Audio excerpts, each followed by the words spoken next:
The judge was about to rule against us.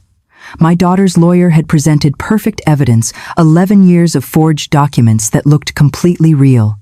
We were going to lose everything. Then my 16-year-old grandson stood up and said 4 words that changed everything.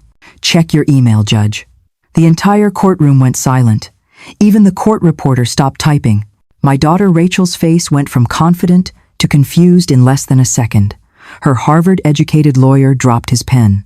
And Judge Harrison, who'd been ready to hand my daughter control of my grandson's $3.2 million fortune, slowly opened her laptop. What she saw on that screen made her gasp so loudly that the bailiff stepped forward, thinking something was wrong.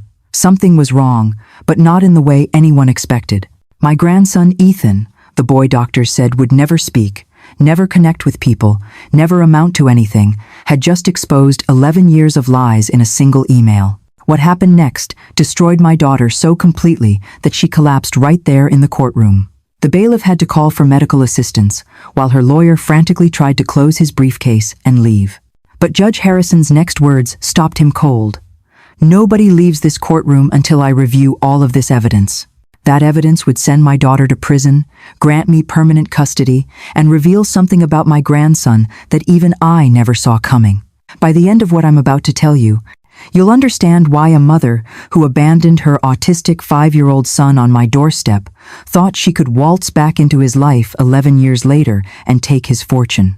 You'll see exactly how a teenager who spent his childhood documenting every single day of his life turned that obsession into millions of dollars and then used it to destroy the woman who threw him away like garbage. But here's what will really shock you. The 4 words that changed everything weren't the first time Ethan had planned for this exact moment. He'd been preparing since he was 7 years old, building something that would guarantee his mother could never hurt him again. Before we get deeper into this story, let me know in the comments where you're watching from. I'd love to hear from you. And don't forget to hit that subscribe button so you never miss any of our upcoming videos. Because what you're about to hear isn't just a story about family betrayal or a fight over millions of dollars.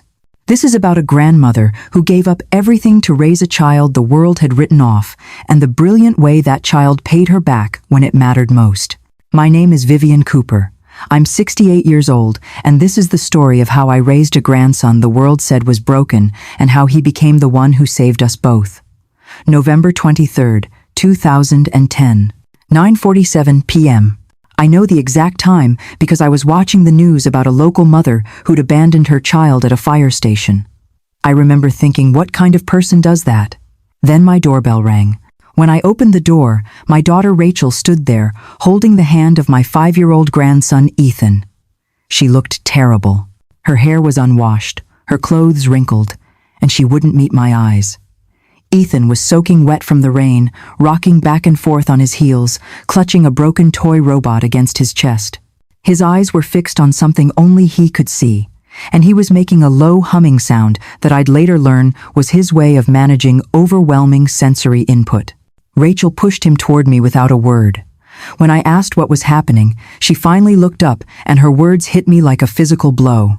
"He's not what I signed up for, Mom. The doctors say he'll never be normal. He'll never talk properly. He'll never love anyone.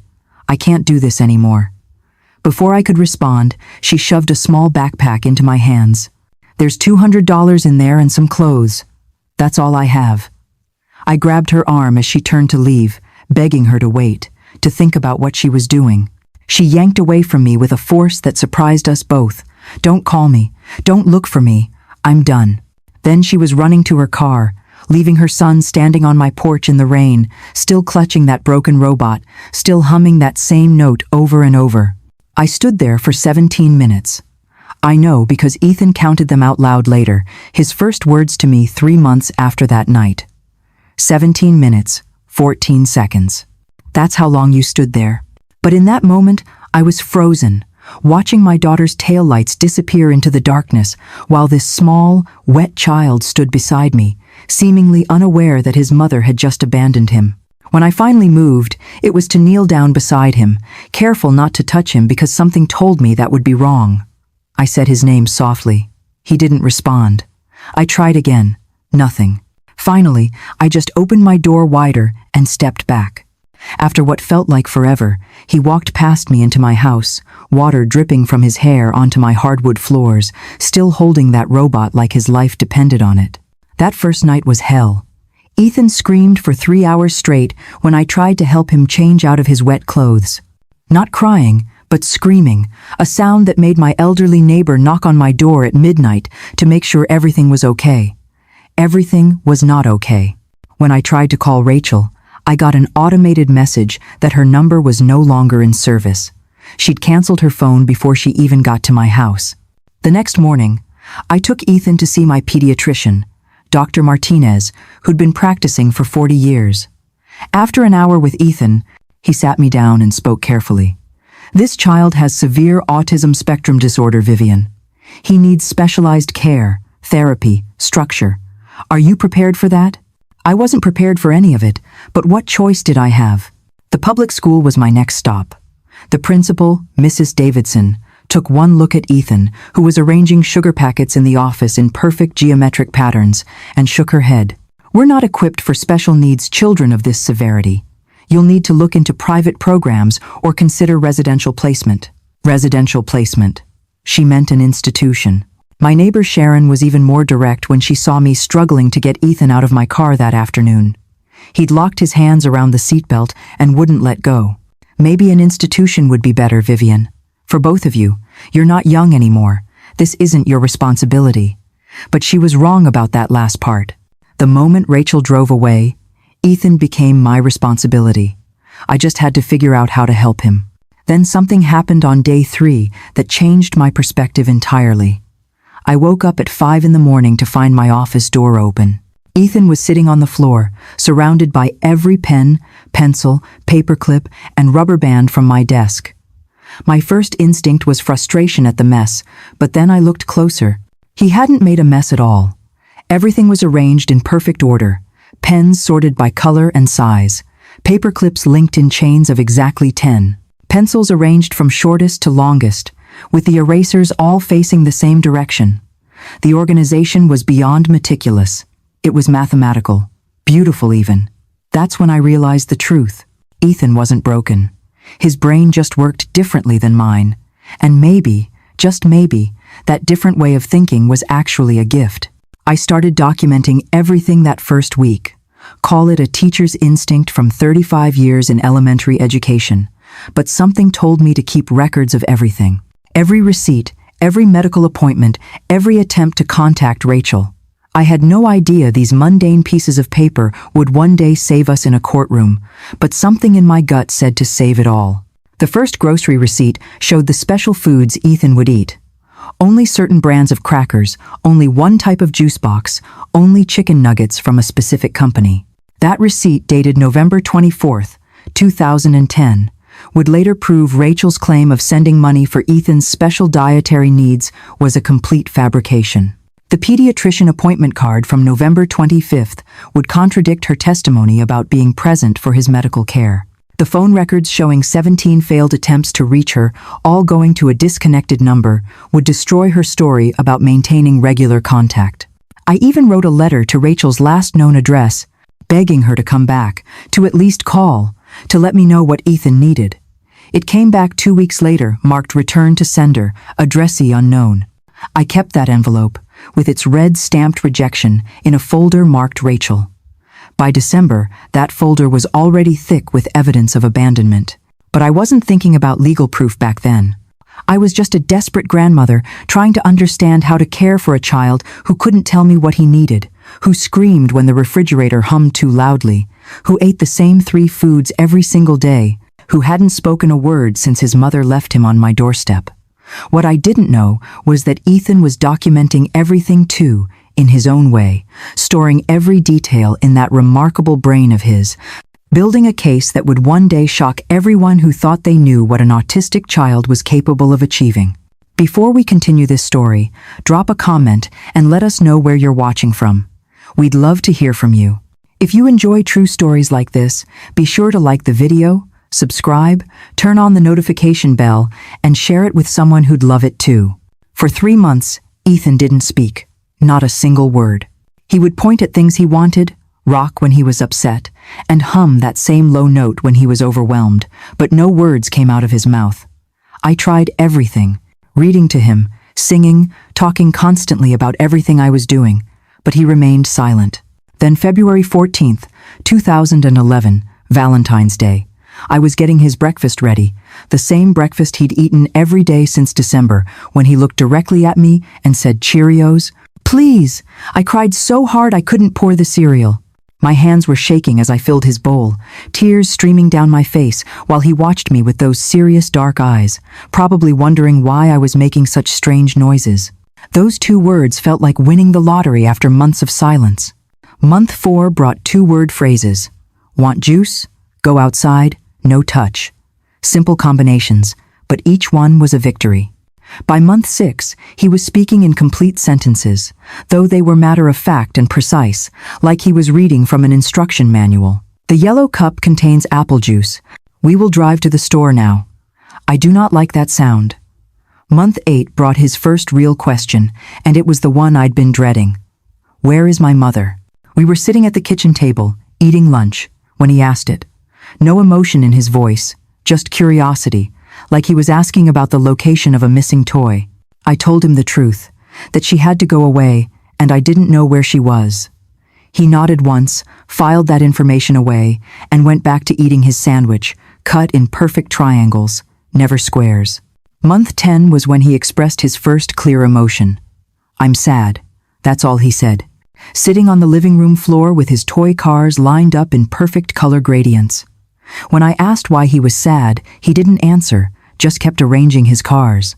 But that night, for the first time, when I said goodnight from his doorway, he replied, "Good night, Grandma."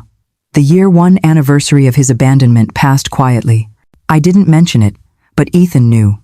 That evening, as I was washing dishes, he came into the kitchen and stood beside me. Thank you for not leaving. 5 words that hit me harder than any confession of love ever could. I knelt down to his level, careful not to touch him, and told him I would never leave.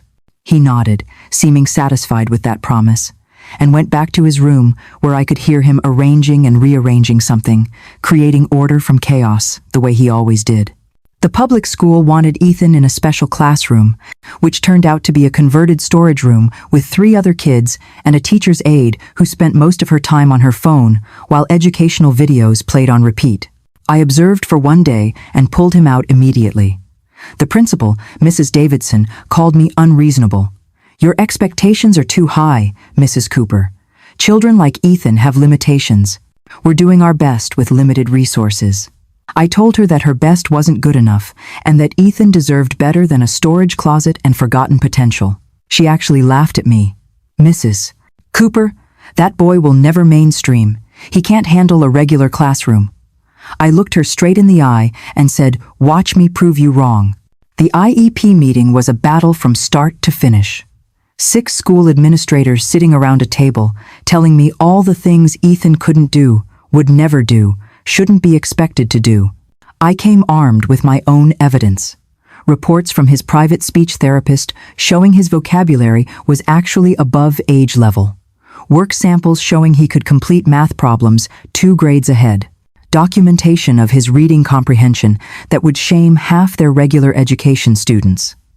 They kept insisting he needed a restrictive environment. I kept insisting he needed appropriate support in a mainstream setting. When they refused to budge, I said the magic words. Then I'll need to contact my attorney about our options under the Individuals with Disabilities Education Act. The room went quiet. Suddenly, they found space for Ethan in a regular first-grade classroom with a part-time aide.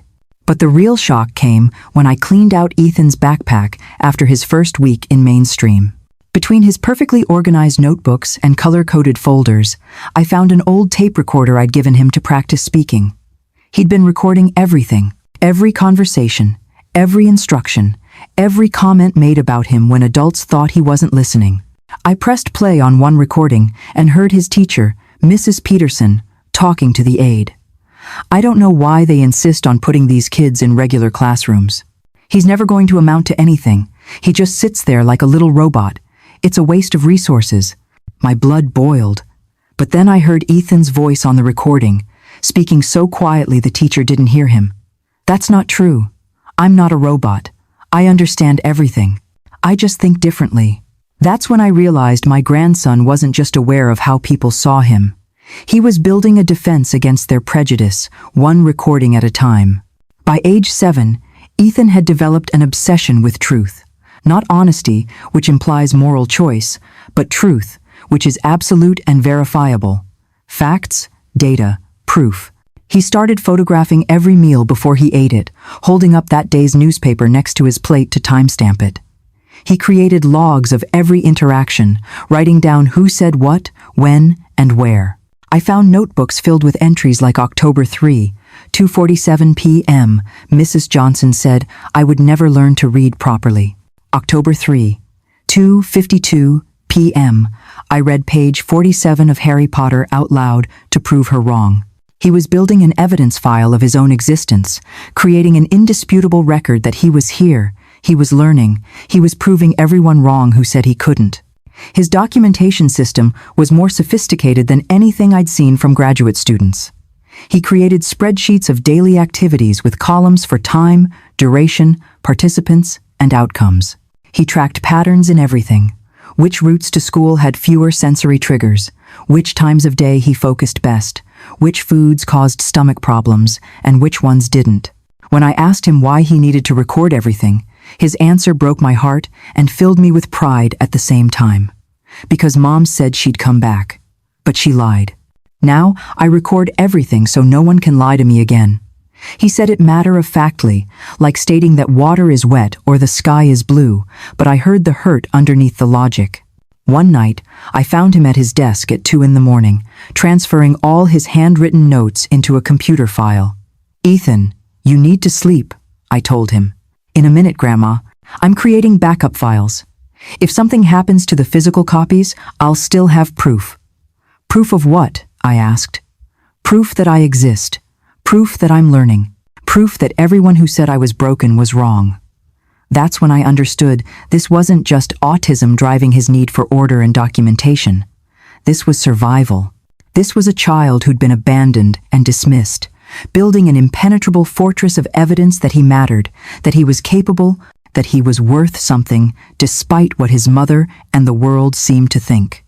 Every photograph, every recording, every spreadsheet entry was a brick in that fortress. And someday, though neither of us knew it then, that fortress would protect us both when Rachel tried to tear our world apart. I bought Ethan a used laptop for his 12th birthday. Nothing fancy, just an old Dell from a pawn shop that took forever to boot up. But his eyes lit up when he saw it like I'd given him keys to a kingdom. Within 6 months, he taught himself 4 programming languages: Python, Java, C++, and something called Ruby that I'd never heard of. He learned from free online tutorials, staying up until 3 a.m, watching videos of people typing code, pausing to copy everything they did, then modifying it to work better. Within a year, he'd built his first app. He called it Truthkeeper, and its sole purpose was to verify whether documents had been altered or forged. The irony of that name wouldn't hit me until years later, when we sat in that courtroom. I was his first user, asking him to check some old-school records I'd kept from my teaching days. Within minutes, he'd found something I'd never noticed. "Mrs. Cooper, this permission slip from 1998 is forged. The parent's signature doesn't match any of their other documents in your files." I pulled out the original and compared it to others from the same parent. He was right.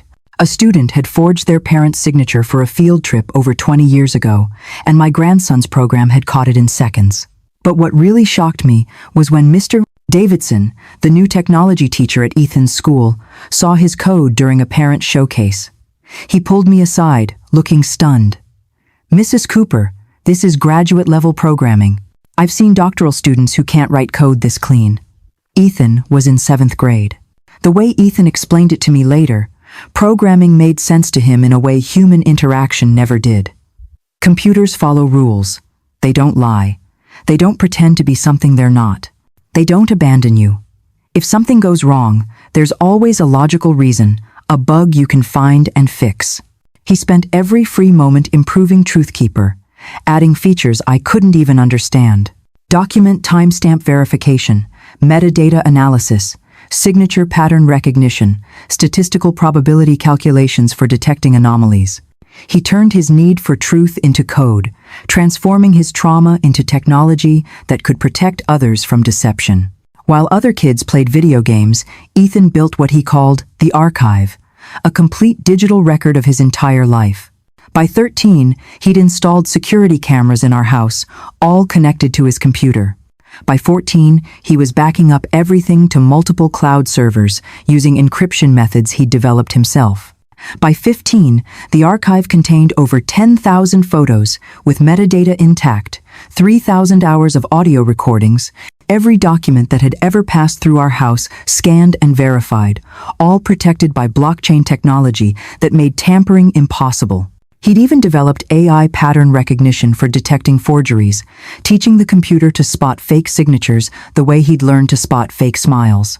The system was so sophisticated that when Patterson's auto shop tried to cheat me on car repairs, Ethan caught it immediately. They'd altered the invoice after I'd signed it, adding $300 in fake charges. Ethan proved it using timestamp analysis and pixel examination that showed the numbers had been digitally manipulated. He presented them with a 12-page report documenting the fraud with such precision that they refunded everything and begged us not to report them to the authorities. The shop owner actually asked if Ethan could consult for them to prevent employee theft. That's when I realized my grandson hadn't just built a truth detection system. He'd built something that could revolutionize how businesses verify documents. Ethan showed me the archive one evening, walking me through years of accumulated data. Every birthday, every Christmas, every school event, every grocery trip, all documented and cross-referenced. "Grandma, look at this," he said, pulling up a complex chart. "This shows every time someone said I couldn't do something, matched against proof that I did it anyway." There were hundreds of entries. Teachers saying he'd never read properly, matched with his perfect reading scores. Therapists saying he'd never make friends, matched with photos of him helping classmates with homework. Rachel saying he'd never amount to anything, matched with his growing list of achievements. It was beautiful and heartbreaking at the same time. A visual representation of a child systematically proving his worth to a world that had written him off. November 2021. Ethan had just turned 16.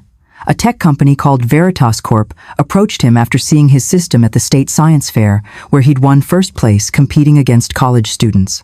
Their representatives sat in our living room, looking at this teenager in his sensory-friendly hoodie, probably wondering if they were wasting their time. Then Ethan opened his laptop and demonstrated what Truthkeeper could do. He showed them how it had detected forged signatures on million-dollar contracts, how it had caught altered timestamps on legal documents, how it could verify authenticity with 99.7% accuracy. Their initial offer was $500,000. Ethan didn't even blink. "No, it's worth more." They looked at each other, probably thinking this autistic kid didn't understand money. They offered $1 million. Ethan pulled up a presentation he'd prepared, showing them fraud statistics from the FBI, the billions lost annually to document forgery, the market potential for reliable verification software. His slides were perfect, clinical, irrefutable. He showed them case studies of major corporations that had lost lawsuits due to forged evidence, banks that had approved loans based on fake documents, government agencies that had been deceived by altered records. Then he demonstrated how Truthkeeper could have prevented each incident. The room was silent when he finished. The lead negotiator cleared his throat. $3 million. Ethan shook his head. $3.2 million, and you get full rights. No ongoing support required from me. No updates. Complete transfer. They agreed immediately, probably knowing they'd gotten a bargain. The news coverage started 2 days after the sale was finalized. Local teen genius sells software for millions. Autistic programmer strikes gold. From nonverbal to millionaire, every headline focused on Ethan's autism, like it was either a tragedy overcome or a superpower gained, never just a part of who he was. The story went viral. 3 million views in 2 days. News crews showed up at our house. Ethan hated every second of it. The lights, the questions, the strangers in his space. But he answered their questions with his usual precision, never embellishing, never playing into their narrative of inspiration porn. When one reporter asked how it felt to overcome his disability, he responded that autism wasn't something he'd overcome. It was how his brain worked, and his brain worked fine. That quote never made it into their segments, but other things did. Our address, the sale amount, the fact that Ethan was still a minor. That's when everything went wrong. December 7th, 2021, exactly 2 weeks after the news story aired, 4:32 p.m. I was making Ethan's dinner, the same meal he'd eaten every Tuesday for 11 years, chicken strips with sweet potato fries arranged in parallel lines, nothing touching, when the doorbell rang. I wasn't expecting anyone. When I opened the door, my body went cold. Rachel stood there in designer clothes I couldn't have afforded with a year's salary, her hair professionally styled, her makeup perfect, looking nothing like the desperate woman who'd abandoned her son 11 years ago. Beside her stood a man in an expensive suit, carrying a leather briefcase. "Mom," she said, like we'd just seen each other last week. "We need to talk about Ethan." The casual way she said his name, like she had any right to it, made my stomach turn. They pushed past me into my house without invitation. Rachel walked straight to the kitchen table, where Ethan and I had shared thousands of meals, where he'd done 11 years of homework, where he'd built his first computer program, and she sat down like she belonged there. The lawyer opened his briefcase with practiced efficiency. "My name is Martin Walsh, from Walsh & Associates, Harvard Law Class of '95. I represent Miss Rachel Cooper in the matter of custody and financial guardianship of her minor son, Ethan Cooper." The way he emphasized her minor son made me want to scream. Where had she been when that minor son needed speech therapy, occupational therapy, someone to hold him during meltdowns, someone to fight school administrators who wanted to warehouse him in a special needs closet? Ethan appeared in the doorway, drawn by the unfamiliar voices. He looked at Rachel with absolutely no recognition. Then his eyes found the documents Walsh was spreading across our table. His face went completely still. That particular stillness, I'd learned, meant he was processing something important. Rachel tried to smile at him, but it was wrong, theatrical, the kind of smile actors practice in mirrors. "Hi, sweetie. I've missed you so much." Ethan didn't respond, just watched her with those dark eyes that missed nothing. "How dare you?" I said, my voice shaking with rage. "You abandoned him. You disappeared for 11 years. Now you show up because he has money." Rachel's performance shifted immediately to wounded mother. "Mom, I never abandoned him. I've been here all along, supporting from a distance, waiting for the right time to reconnect." Walsh pulled out document after document, laying them out like evidence in a trial we hadn't known was coming. Custody agreements showing Rachel had retained parental rights. Financial records indicating monthly support payments. Visitation logs with signatures and dates. Medical consent forms she'd allegedly signed. School correspondence she'd supposedly maintained. Each paper looked official, complete with notary seals and date stamps. The documents were perfect. If I hadn't lived through those 11 years myself, if I hadn't been the one staying up with Ethan during sensory overloads, fighting for his education, teaching him to trust again, I would have believed them. But I knew the truth. Every single document was a lie, a fabrication created with enough skill to fool anyone who hadn't been there. The question was whether we could prove it. Our lawyer, Linda Reyes, came highly recommended for family law, but when she reviewed Rachel's documents 3 days later, her face told me everything before she spoke. "Vivian, I'll be honest. These documents look legitimate. Without proof they're forged, any judge will side with the biological mother. She never formally terminated parental rights. She never signed adoption papers transferring custody to you. Legally, she's still Ethan's parent with full rights to custody and control of his assets." I wanted to laugh at the absurdity of it. I pulled out my boxes of records, 11 years of receipts, calendars, photos, every piece of evidence showing I'd raised Ethan alone. Linda went through them carefully, but she shook her head. "It's not enough. She has official documents with notary seals. You have grocery receipts and appointment cards. In court, formal documentation beats informal evidence every time." The depositions were scheduled for the following week. Rachel arrived with Walsh and a court reporter, sitting across from us in a conference room that smelled like old coffee and disappointment. She testified for 3 hours, spinning a story so detailed and consistent it would have been admirable if it wasn't destroying our lives. I visited monthly, always at night when Ethan was calm. I knew his routines, his triggers. I didn't want to disrupt his schedule. When asked about financial support, she had an answer ready. I sent cash to avoid paper trails because I was protecting Ethan from my ex-husband who'd threatened us. When questioned about phone calls, another prepared response. I used burner phones for safety. I couldn't risk my ex tracking us down. Every lie was perfectly crafted, impossible to definitively disprove without evidence we didn't have. Our lawyer pulled me aside during a break, her expression grim. "We're going to lose, Vivian. Her testimony is convincing. Her documents look real, and she's presenting herself as a protective mother who made hard choices for her child's safety. Without concrete proof she's lying, the judge will side with her. She'll get financial control of Ethan's assets until he turns 18. Maybe even physical custody if she pushes for it." I felt the floor shifting under my feet. After everything we'd survived, everything we'd built together, Rachel was going to walk back into our lives and take it all. Not just the money, but the trust, the security, the safe world we'd created. I looked at Ethan sitting quietly beside me, his hands folded, his face unreadable. He didn't look worried. He looked like someone waiting for something. For 3 weeks before the hearing, Ethan barely slept. I'd hear him typing at all hours, the rapid-fire clicking of keys that meant he was deep in concentration. I'd bring him sandwiches at midnight that would sit untouched until morning. I'd find him passed out at his desk at dawn, surrounded by monitors showing incomprehensible data. When I asked what he was doing, his answer was always the same: preparing the truth. I didn't understand what that meant, but I'd learned to trust Ethan's process. His brain worked in patterns I couldn't follow, seeing connections I couldn't see, building solutions to problems I didn't know existed.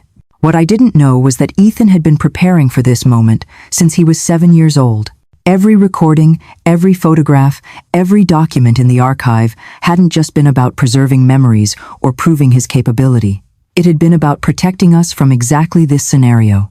He'd somehow known, with that pattern recognition brain of his, that Rachel would return if he ever became valuable enough.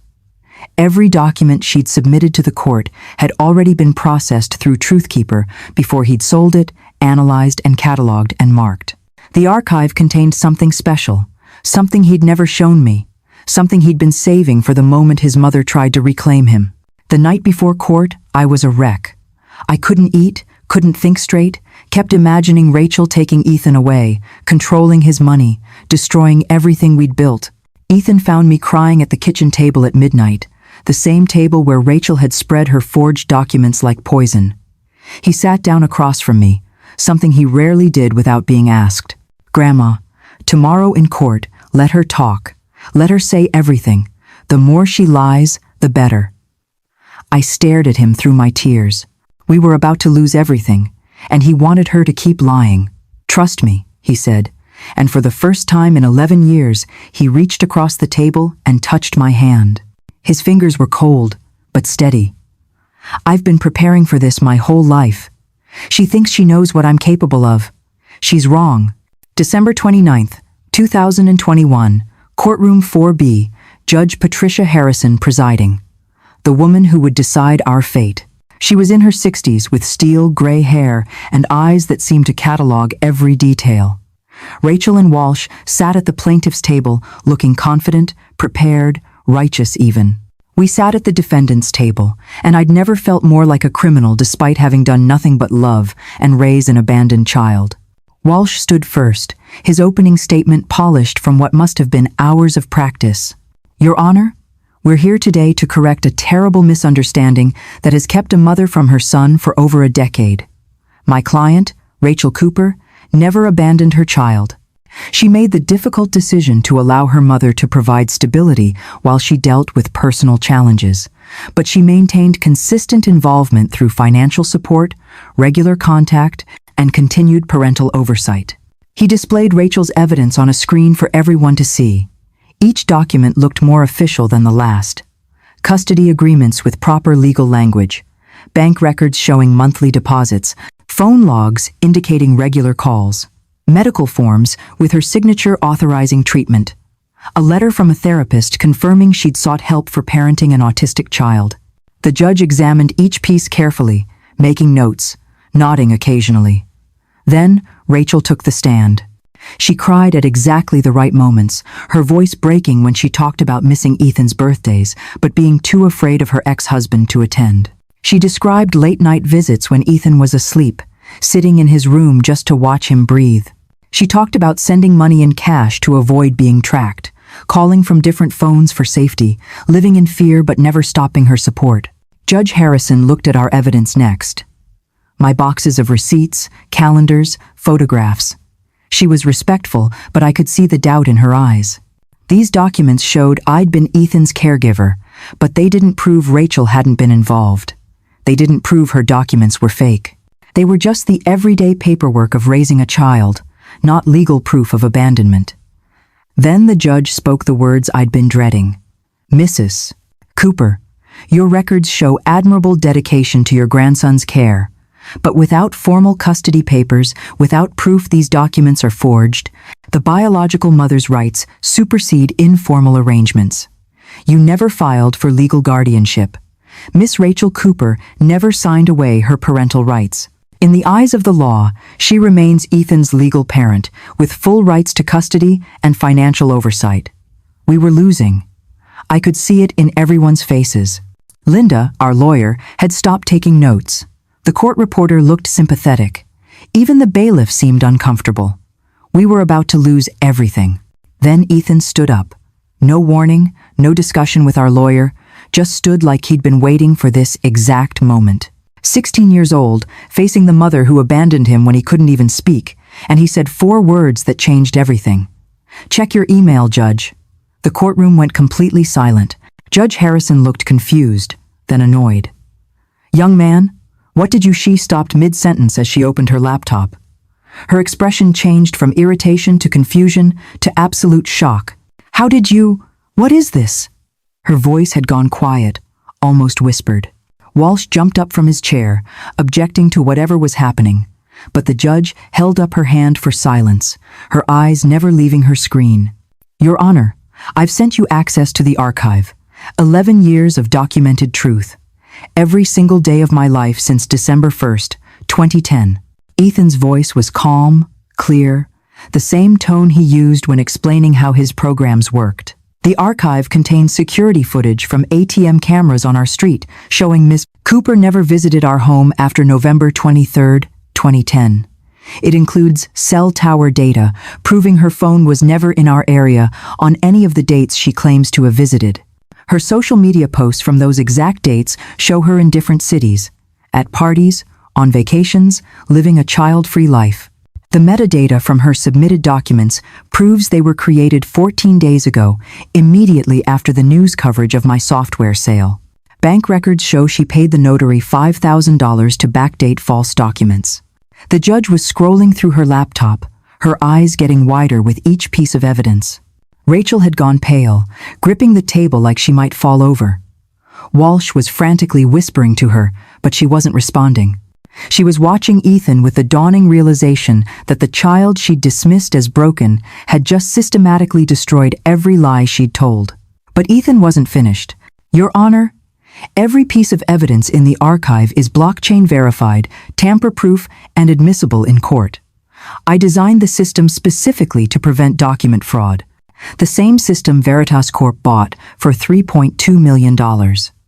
The system that detected and documented every forgery Miss Cooper submitted to this court. Your Honor, there's one more thing. Ethan pulled out his phone, connected it to the courtroom display system with the confidence of someone who'd practiced this moment 1,000 times. 3 years ago, Miss Cooper hired my company under an alias to create false documents for her divorce. She didn't know it was me. She contacted Truthkeeper Technical Services, thinking she was hiring some anonymous programmer. The email appeared on screen, and the courtroom gasped collectively. Rachel's email address, her IP address, her digital signature, all verified and authenticated. The email read, I need custody documents showing I've been supporting my son for the past 8 years.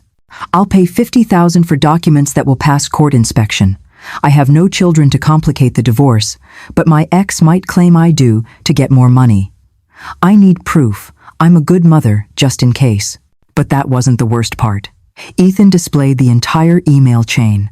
Rachel trying to negotiate the price, offering details about what the documents should say, providing information about Ethan that she'd clearly researched online rather than known from experience. She described him as a challenging but manageable child with mild autism, not knowing she was talking to the very child she'd abandoned, the one she'd called too broken to love. The final email was the killer. When Ethan had refused the job, citing ethical concerns, Rachel had responded, "Ethics don't matter when you're protecting yourself from losing everything. Sometimes you have to lie to get what you deserve." Rachel's face had gone from white to gray. She turned to Walsh, whispered something urgently. He looked at the email evidence, then at the judge, then closed his briefcase with shaking hands. "Your Honor, we'd like to withdraw our petition." Judge Harrison's voice was ice cold when she responded. "Oh, you'd like to withdraw? After committing perjury in my courtroom? After submitting fraudulent documents? After attempting to defraud a minor of his legally earned assets? Bailiff, please ensure Miss Cooper doesn't leave. We're filing criminal charges for perjury, fraud, and attempted theft. Contact the district attorney's office immediately." Rachel collapsed then, literally fell to her knees beside the plaintiff's table. But there were no tears this time.